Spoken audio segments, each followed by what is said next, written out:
Bueno, ahora vamos a trabajar con el siguiente punto de nuestra guía de práctica, que en este caso nos dice medición de corriente CC, expresión del resultado de la medida.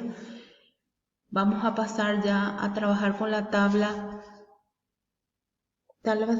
5, que es de las mediciones.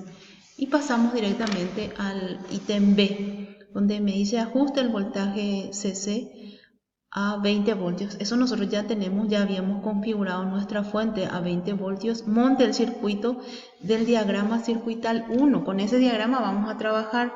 Es el mismo circuito del diagrama circuital 1 que era la resistencia de 68K en serie con la resistencia de 120K, alimentado con la fuente de tensión, que al encender nuestra fuente vamos a alimentar con una tensión de 20 voltios CC. El mismo circuito que utilizamos con el diagrama circuital 1. Ahora lo que vamos a hacer es medir la corriente del circuito. Entonces vamos a volver a encender nuestra fuente. Ya está configurada a la tensión de 20 voltios con la que estábamos trabajando. Lo que debemos hacer ahora es medir la corriente. Para medir la corriente, como hemos visto en el video anterior que habíamos con el simulador, tenemos que abrir el circuito. En este caso es un circuito serie simple, entonces tenemos que abrir porque la medición, el instrumento se conecta en serie al circuito para medir la corriente.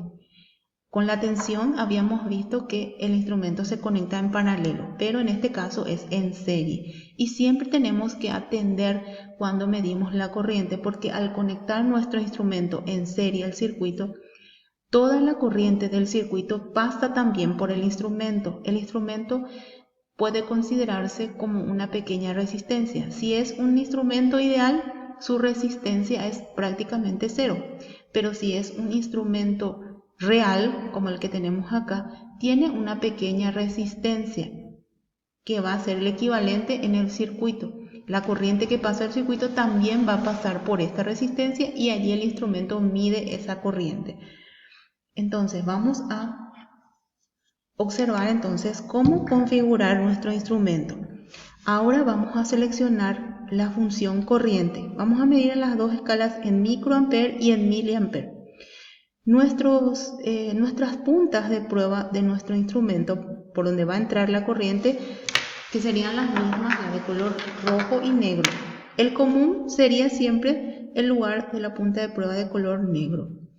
Y el rojo, ese sí va a cambiar de posición. Ya no va a ser en la posición donde medimos la tensión. Ahora su posición va a ser en esta entrada, porque allí nos indica que podemos medir corriente en el orden de miliampere a microampere. Y si queremos medir corriente en el orden de los amperes, entonces utilizamos la otra entrada, la primera entrada, y ahí indica hasta 10 miliamperes se puede medir con este instrumento. Entonces, el positivo, que vendría a ser el color rojo, conectamos donde me indica para medir corriente miliampere y microampere. Vamos ahora a conectar nuestra punta de prueba para medir la corriente de nuestro circuito.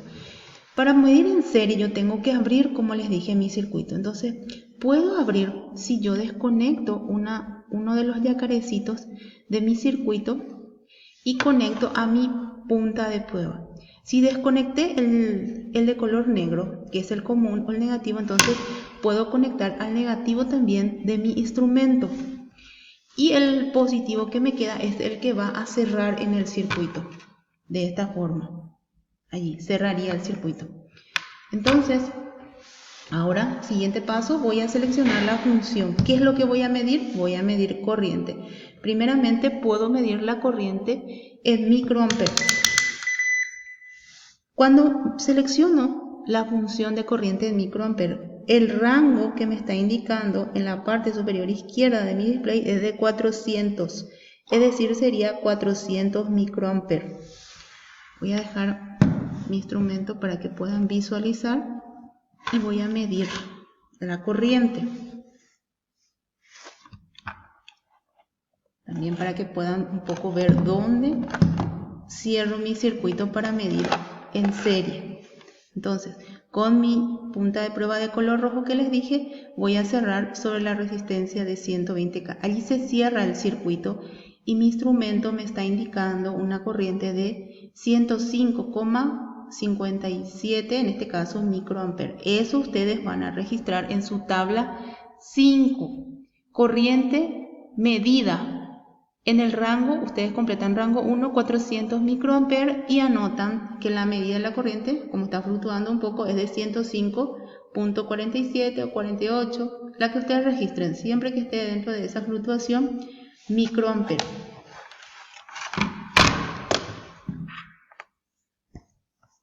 Seguidamente, entonces, vamos a medir la corriente nuevamente, pero en el rango, en otra escala, en otro rango, en este caso en el rango miliampero. Entonces mudo mi perilla de función en el rango de miliampero. Voy a dejar otra vez acá para que ustedes puedan visualizar el valor. Y vuelvo a medir en el mismo lugar, en la misma posición. Lo que cambió ahora es el rango. Y al cambiar en el rango de miliampero, el rango donde va a medir mi instrumento es de 40 miliamperes. Entonces, mido en la misma posición, cerrando el circuito con mi punta de prueba y me mide 0.101 miliamperes, 0.101 o 102 miliamperes. Ese dato ustedes registran en su tabla 5 en el rango 2. Entonces colocan el rango 2, va a ser de 40 miliamperes y mide 0.101 miliamperes. ¿Está? Entonces, de esa forma, vamos a desconectar nuevamente nuestro equipo en la función off, apagado. Apagamos nuestra fuente. Con eso entonces culminamos nuestras mediciones. A partir de ahora lo que nos queda es trabajar con esas mediciones para obtener el rango de error o el rango de incertidumbre de nuestra medición.